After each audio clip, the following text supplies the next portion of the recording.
வணக்கம். இது நியூஸ் ஃபர்ஸ்டின் மதிய நேர பிரதான செய்திகள். உங்களோடு இணைந்து கொள்ளும் நான் தாரணி தங்கராஜா. இன்றைய விரிவான செய்திகளுக்கு செல்லும் முன்னர் முதலில் தலைப்புச் செய்திகள். புதிய வாய்ப்புகளின் அதிகபட்ச நன்மையை திறமையான இளைஞர்கள் பயன்படுத்த வேண்டும் என பேராசிரியர் GL பீரிஸ் கருத்து. சேவையின் போது கையடக்க தொலைபேசியை பாவிக்கும் பஸ் ஊழியர்களின் சேவைக்கால அடையாள அட்டையை ரத்து செய்ய நடவடிக்கை. மாத்தறை கொழும்பு அதிவேக வீதியின் காலி தொடக்கம் மாத்தறை வரையான பகுதி எதிர்வரும் ஜனவரி மாதம் திறந்து வைப்பு. விரிவான செய்திகள். பொதுநலவாய அரசு தலைவர்கள் மாநாட்டிற்கு முன்னோடியாக இடம்பெறும் பொதுநலவாய வர்த்தக மாநாடு கொழும்பில் தற்போது இடம்பெறுகின்றது.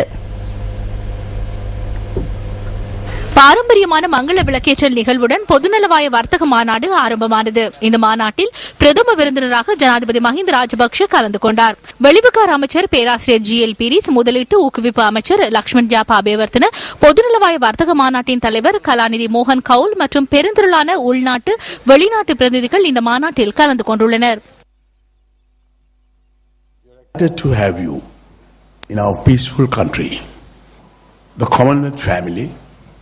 consists of some of the world's largest and smallest countries, as well as some of the world's richest and poorest citizens. சமாதானம் நிரம்பிய இந்த நாட்டில் உங்கள் வருகையை முன்னிட்டு நாங்கள் மிக்க மகிழ்ச்சி அடைகின்றோம். இந்த பொதுநலவாய அமைப்பானது உலகின் சில சிறிய மற்றும் பெரிய நாடுகளை கொண்ட உலகின் செல்வந்த மற்றும் வறிய பிரஜைகளை உள்ளடக்கியது. இங்கு சராசரி வருமானம் $250 தொடக்கம் $50,000 வரை காணப்படுகின்றது.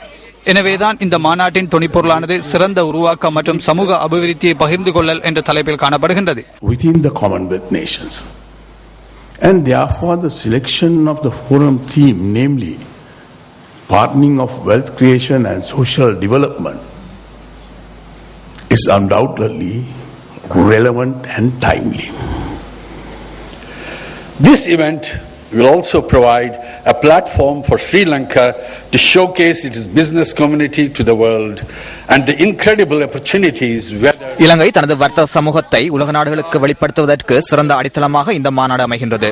ஆடை கைத்தொழில், துறைமுக சேவைகள், தோட்டத்துறை, சக்தி, தகவல் தொழில்நுட்பம் அல்லது தொழில்சார் சேவைகளில் சிறந்த வாய்ப்புகளை பெற்றுக் கொள்ள முடியும். இந்த நிகழ்வு இலங்கையின் முதலீட்டில் அதிகரிப்பை ஏற்படுத்தும் என்பதில் சந்தேகமில்லை. இந்த மாநாட்டின் முடிவாக இலங்கையில் முதலீடு செய்வதற்கான இலக்கை நிர்ணயித்துள்ளது. இந்த விடயம் உறுதி செய்யப்படும் என்பதில் நமக்கு நம்பிக்கை உள்ளது. For investment in Sri Lanka as a result of this forum, and I am confident, Your Excellency, that this will be easily achieved. So now that we are in a position to enjoy to the full the benefits of peace and stability. தற்போது சமாதானம் மற்றும் ஸ்திரமின்மையின் முழு பலன்களையும் அனுபவிக்கும் நிலையில் நாம் இருக்கின்றோம். ஜனாதிபதி மஹிந்த ராஜபக்ச தனது நாட்டினை பல்வேறு அம்சங்களை கொண்ட ஒரு பாதையில் கொண்டு செல்கின்றார். இவற்றின் சான்றாக நாட்டின் பௌதிக கட்டமைப்பை வலுவூட்டும் நடவடிக்கைகளை முன்னெடுத்துள்ளார். நாம் பயங்கரவாதத்தை தோற்கடித்து எமது துறைமுகம் மற்றும் விமான நிலையம் என்பனவற்றின் ஊடாக உலகுக்கு எம்மை காண்பித்துள்ளோம். பொருளாதாரத்தை விஸ்தரித்துள்ளோம். 2 விடயங்கள் எமது அரசாங்கத்திற்கு சவாலாக உள்ளன. எமக்கான வாய்ப்புகள் மற்றும் அவற்றை இளைஞர்களுக்கு எவ்வாறு சாதகமாக பயன்படுத்துகின்றோம் என்பது மற்றைய விடயம். அவர்களுக்கு கிடைக்க உள்ள புதிய வாய்ப்புகளின் அதிகபட்ச நன்மையை திறமையான வளமுள்ள இளைஞர்கள் பயன்படுத்திக் கொள்ள வேண்டும்.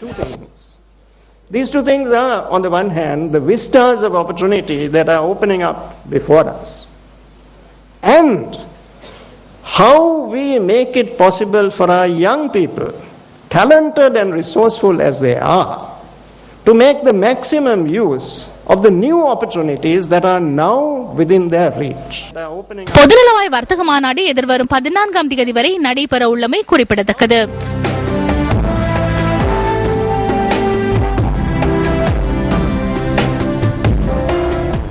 பொதுநலவாய வர்த்தக மாநாடு தொடர்பான புதிய தகவல்களுடன் இணைந்து கொள்கின்றார் அங்கிருக்கும் எமது அலுவலக செய்தியாளர் ரியாஸ் ஹாரிஸ். வணக்கம் ரியாஸ்.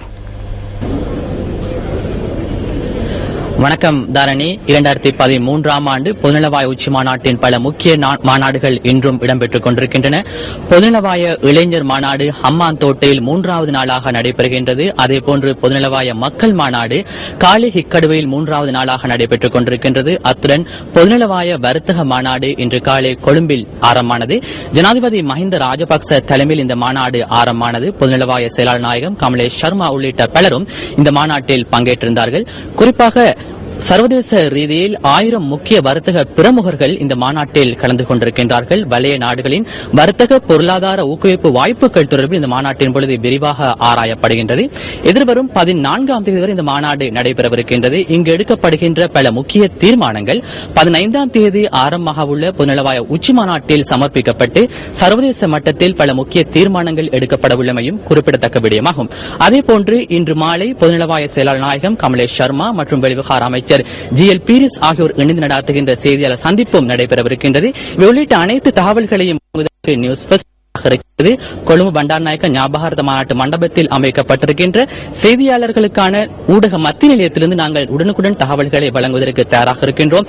இன்றும் கூட அதிக அளவிலான உள்நாட்டு வெளிநாட்டு செய்தியாளர்கள் இங்கு செய்தி சேகரிப்பதற்காக வருகை தந்திருக்கின்றார்கள். எனவே தொடர்ந்தும் நியூஸ் ஃபர்ஸ்டோடு இணைந்திருங்கள். நாங்கள் தகவல்களை வழங்குவதற்கு தயாராக இருக்கின்றோம். நியூஸ் ஃபர்ஸ்ட் செய்திகளுக்காக கொழும்பு பண்டாரநாயக்க ஞாபகார்த்த மாநாட்டு மண்டபத்தின் ஊடக மத்திய நிலையத்திலிருந்து ரியாஸ் ஹாரிஸ். வெளிநாட்டு பிரதிநிதிகளின் வருகைக்காக இன்று வீதிகள் மூடப்படாதென போலீசார் தெரிவிக்கின்றனர். இதனால் இன்றைய தினம் போக்குவரத்து நெரிசல் ஏற்படாதென போலீஸ் ஊடக பேச்சாளர் சிரேஷ்ட போலீஸ் அத்தியட்சகர் அஜித் ரோகன குறிப்பிட்டார். எவ்வாறாயினும் நாளையும் நாளை மறுதினமும் அதிகளவிலான வெளிநாட்டு பிரதிநிதிகள் நாட்டிற்கு வருகை தரவுள்ளதாக போலீஸ் ஊடக பேச்சாளர் சுட்டிக்காட்டினார். விசேட கொழும்பு கட்நாயக்க அதிவேக வீதி, பேஸ்லைன் வீதி, பௌத்தலோகா மாவட்ட பம்பலப்பிட்டி சந்தியிலிருந்து பழைய பாராளுமன்ற சுற்றுவட்டம் வரையான காலி வீதி ஆகியவற்றில் எதிர்வரும் 2 தினங்களுக்கு போக்குவரத்து மட்டுப்படுத்தப்பட உள்ளது. அத்துடன் கொழும்பு நகருக்குள் பிரவேசிக்கும் வாகனங்களின் போக்குவரத்துக்கு மாற்று வீதிகளை பயன்படுத்துமாறு சாரதிகளிடம் போலீசார் கேட்டுக் கொண்டுள்ளனர். மாத்தறை கொழும்பு அதிவேக வீதியின் காலி தொடக்கம் மாத்தறை வரையான பகுதி எதிர்வரும் ஜனவரி 26ஆம் திகதி ஜனாதிபதியினால் திறந்து வைக்கப்பட உள்ளது. அமைச்சர் டலஸ் அழகப்பெரும தெரிவிக்கின்றார்.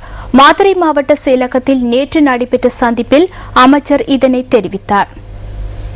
புதிய அதிவேக வீதி தொடர்பிலும் அது தொடர்பான அடுத்த கட்ட நடவடிக்கைகள் தொடர்பிலும் தெளிவூட்டுவதற்காக மாத்தறை மாவட்ட அரசு அதிகாரிகள் மற்றும் பிரதேச அரசியல்வாதிகளை இளைஞர் விவகார அமைச்சர் டலஸ் அழகப்பெரும நேற்று மாலை சந்தித்தார்.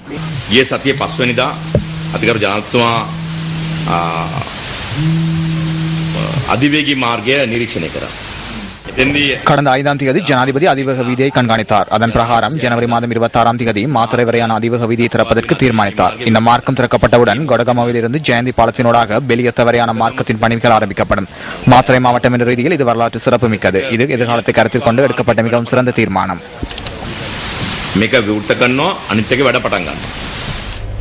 திவினகம வேலை திட்டத்தின் கீழ் பண்டாரகம பிரதேச செயலக வளாகத்தில் நீர்வாழ் உற்பத்தி நிலையம் ஒன்று நேற்று திறந்து வைக்கப்பட்டுள்ளது. கடத்தொழில் மற்றும் நீரியல் வள அமைச்சர் ராஜித சேனாரத்ன தலைமையில் இந்த நிகழ்வு இடம்பெற்றது.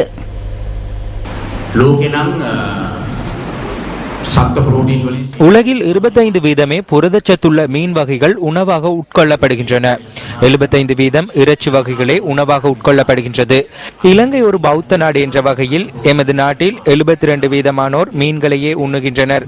இதனை அறிந்து கொள்வதற்கான புள்ளி விபரங்களை நாம் சேகரித்தோம். நாட்டில் உள்ள ஒருவருக்கு எவ்வளவு கடல் சார்ந்த உணவுகள் கிடைக்கின்றது என ஆராய்ந்தோம்.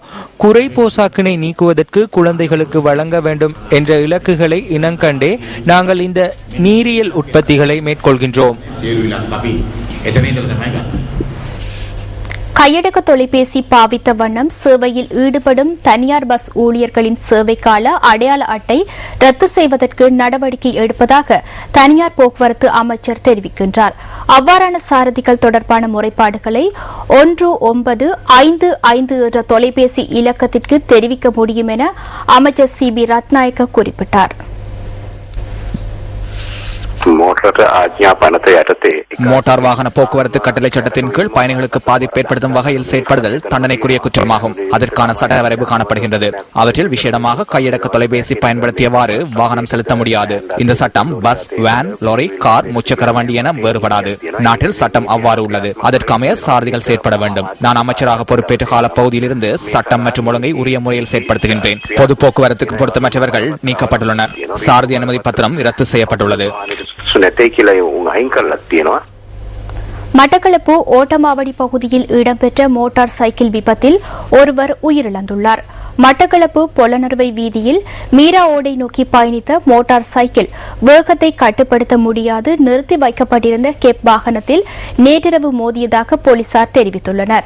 மோட்டார் சைக்கிளை செலுத்தியவர் விபத்தில் படுகாயமடைந்து வைத்தியசாலையில் அனுமதிக்கப்பட்டதன் பின்னர் உயிரிழந்துள்ளார். விபத்தில் வாழைச்சேனியை சேர்ந்தவரே உயிரிழந்துள்ளார். பிரேத பரிசோதனைகள் இன்று இடம்பெறவுள்ளதுடன் வாழைச்சேனை போலீசார் மேலதிக விசாரணைகளை முன்னெடுத்து வருகின்றனர்.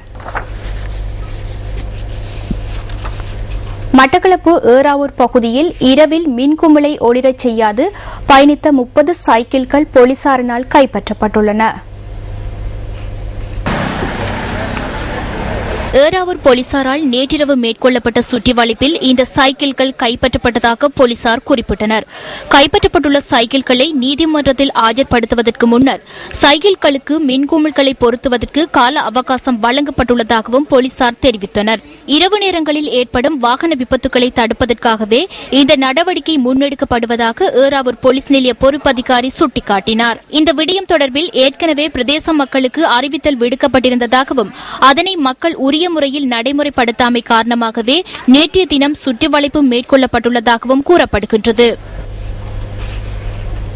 கண்டி மாவட்டத்தில் அமைந்துள்ள ரோமன் கத்தோலிக்க தமிழ் பாடசாலைக்கு கற்றல் உபகரணங்கள் வழங்கும் நிகழ்வு நேற்று இடம்பெற்றது.